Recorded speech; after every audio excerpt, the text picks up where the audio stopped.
صوم الوصال، وصال کا روزہ یہ ہوتا ہے کہ کوئی شخص افطار کیے بغیر اگلا روزہ رکھ لے، مسلسل 3-4 دن کے روزے رکھے، یہ بھی اسلام میں اجازت نہیں ہے۔ صحیح بخاری اور مسلم کی متفق علیہ حدیث ہے کہ نبی علیہ السلام وصال کے روزے رکھا کرتے تھے، یہ آپ کی خصوصیت ہے۔ کچھ اصحاب نے رکھے تو ان کے لیے پھر مصیبت ہوگی اس روزے کو نبھانا، تو آپ صلی اللہ علیہ وآلہ وسلم نے فرمایا کہ تم وصال کے روزے نہ رکھو، ایکم مثلی، تم میں سے کون میری مثل ہو سکتا ہے؟ میں تو اللہ کے ہاں راتیں گزارتا ہوں، مجھے کھلاتا بھی ہے پلاتا بھی ہے، ٹھیک ہے، وہ تو ایک روحانی اللہ تعالیٰ نے آپ کو ایک طاقت دی ہوئی تھی۔ اچھا، اس وقت کسی نے یہ آیت نہیں پڑھی کل انما انا بشر مثلکم، پوائنٹ ٹو بی نوٹڈ۔ نبی علیہ السلام فرما رہے ہیں تم میں سے کون ہے جو میری مثل ہو؟ کوئی آگے سے آیت بھی پڑھ سکتا تھا، جی قرآن میں آیا تو اے نبی آپ تو کہہ دیں کہ میں بھی انسان ہونے میں جو ہوں تمہاری مثل ہوں۔ صحابہ کو پتہ تھا کہ نبی علیہ السلام ایز اے اسپیشیز ہماری مثل ہے، مرتبے میں کوالٹیز میں ہماری مثل نہیں ہے۔ یہ بھی غلو ہو جاتا ہے، جی نبی کی بھی 2 آنکھیں میری بھی 2 آنکھیں، وہ تیری آنکھوں کی کیا اوقات ہے؟ توحید کی آڑ میں توہین رسالت کرتے ہو، اور تیری آنکھیں تو سامنے بھی صحیح نہیں دیکھتی، تیری آنکھوں نے تو بخاری مسلم میں اہل بیت کی محبت کی حدیثیں نہیں دیکھی ہیں، پڑھ پڑھا کے بھی تجھے کچھ نہیں پتا چلا۔ اور نبی کی آنکھیں کیا ہیں؟ بخاری مسلم میں آتا ہے کہ نبی علیہ السلام اپنی پشت کے پیچھے بھی دیکھ لیتے تھے ان 2 آنکھوں کے ساتھ۔ ہمیں تو 180 ڈگری بھی بڑی مشکل سے نظر آتا ہے، نبی علیہ السلام کو 360 ڈگری ویژن نظر آتا تھا۔ بخاری مسلم میں آتا ہے آپ نماز پڑھ رہے تھے، آپ صلی اللہ علیہ وسلم نے یوں ہاتھ بلند کیا اور پھر نیچے کیا۔ صحابہ نے کہا یا رسول اللہ آپ نے نماز میں کیا کیا؟ آپ فرمایا میں نے نماز کے دوران جنت دیکھی، اور جنت میں نے ایک درخت میں انگوروں کا گوشہ دیکھا، ارادہ کیا اسے توڑ لوں، پھر میں نے اپنا ارادہ ترک کر دیا، کیونکہ جنت کی نعمتوں پہ اللہ تعالیٰ نے پردہ رکھا ہوا ہے نا، جو بخاری مسلم میں آتا ہے نہ کسی آنکھ نے دیکھی، نہ کسی کان نے سنی، نہ کسی کے دل پہ اس کا گمان گزرا۔ تو اس وجہ سے پھر میں نے اپنا ارادہ ترک کر دیا۔ تو یعنی نبی علیہ السلام کا ہاتھ بھی کہاں تک پہنچتا، آنکھیں بھی کہاں تک پہنچتی؟ تو نبی کی 2 آنکھیں اور میری 2 آنکھوں میں بڑا فرق ہے، نبی کے 2 ہاتھوں اور میرے 2 ہاتھوں میں بڑا فرق ہے۔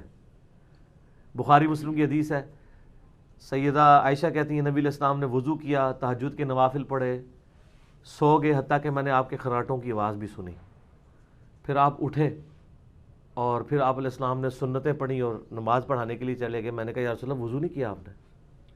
آپ فرمایا ہم انبیاء کی آنکھیں سوتی ہیں، دل جاگتا رہتا ہے، میرا آپ کا اور بڑے سے بڑے صحابی کا، بڑے سے بڑے بزرگ کا وضو ٹوٹ جاتا ہے سوتے ہی، نبی کا نہیں ٹوٹتا۔ تو سر نبی کے معاملات تو بالکل ڈیفرنٹ ہے۔ تو کسی نے نہیں کہا کہ آپ کیوں کہہ رہے ہیں ایکم مثلی، مراد یہ ہے کہ مجھے جو اللہ نے مرتبہ دیا ہے، مجھے جو اللہ نے طاقتیں دی ہیں وہ تمہیں نہیں دی ہیں، کہ آپ نبی علیہ السلام کا کوئی ایک معجزہ بھی سائنٹیفکلی ریپروڈیوس نہیں کر سکتے۔ سائنس کبھی بھی اس قابل نہیں ہوگی کہ وہ انگلیوں سے پانی کے چشمے جاری کر دے، معجزہ نہیں کر سکتے۔ سائنس کبھی اس قابل نہیں ہوگی کہ کسی آشوب چشم والے بندے کو تھوک لگایا جائے اور اسی ٹائم آشوب چشم ٹھیک ہو جائے۔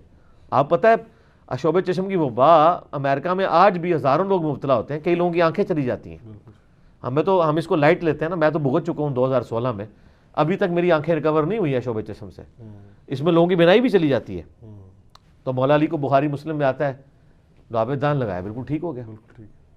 اسی طریقے سے نبی علیہ السلام نے تھوک مبارک ایک برتن میں ڈال کے کنویں میں ڈالا تو کنویں کا پانی اوپر چڑھ آیا، یہ تو اب پاسبل نہیں ہے، ٹھیک ہوگا۔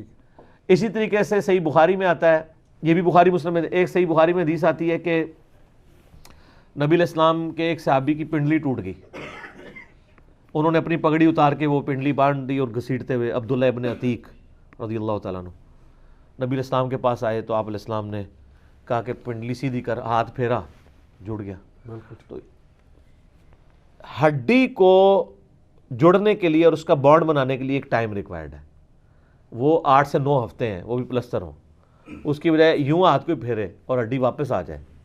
تو وہ اپنی جگہ ویلڈ ہے کہ جو نبی علیہ السلام نے کام معجزے آیت، کیونکہ اللہ اگر اسے آیت کہہ رہا ہے نا، وہ آیت آیت ہی رہے گی۔ تو جتنے آپ معجزات دیکھیں گے نا، اسی طریقے سے صحیح بخاری میں، صحیح مسلم میں آتا ہے، جابر بن عبداللہ کہتے ہیں نبی علیہ السلام کے ساتھ سفر میں تھا، آپ نے رفع حاجت کے لیے جانا تھا، آپ نے 2 درختوں کو اشارہ کیا, وہ جڑیں چیرتے ہوئے آئے, اکٹھے ہو گئے, پردہ بنا لیا, آپ نے ان کے پیچھے یعنی رفع حاجت کی, میں نے آپ کو ان لوٹا پکڑایا, آپ نے استنجا کر کے پھر آپ نے حکم دیا, وہ واپس اپنی جگہوں پہ چلے گئے. یہ سائنٹیفکلی پاسبل نہیں ہے. اگر وہ کہتا ہے ایک درخت ہے اس کے نیچے ہم کوئی ریل کی پٹری بچھا لیں گے, تو یہ معجزہ تو نہیں ہو رہا ہوگا نا. معجزہ وہی ہے جو منوان اسی طریقے سے ریپروڈیوس کرنا ہے, یہ پاسبل نہیں ہوگا کبھی بھی نہیں. اچھا, اسی طریقے سے صحیح بخاری مسلم میں آتا ہے, حضرت ابو ہریرہ کہتے ہیں میں نبی علیہ السلام سے کچھ یاد کرتا تھا, بھول جایا کرتا تھا, تو آپ علیہ السلام سے میں نے ریکویسٹ کی, آپ نے میں اپنی چادر بچھا, یوں کر کے چادر میں رکھا, پھر میں سینے سے لگا لے, سینے سے لگی, کہتے ہیں میں بھولا ہی نہیں ہوں. اب حافظہ کسی کو اس طریقے سے تو نہیں ڈیلیور ہو سکتا, ٹھیک ہے نا.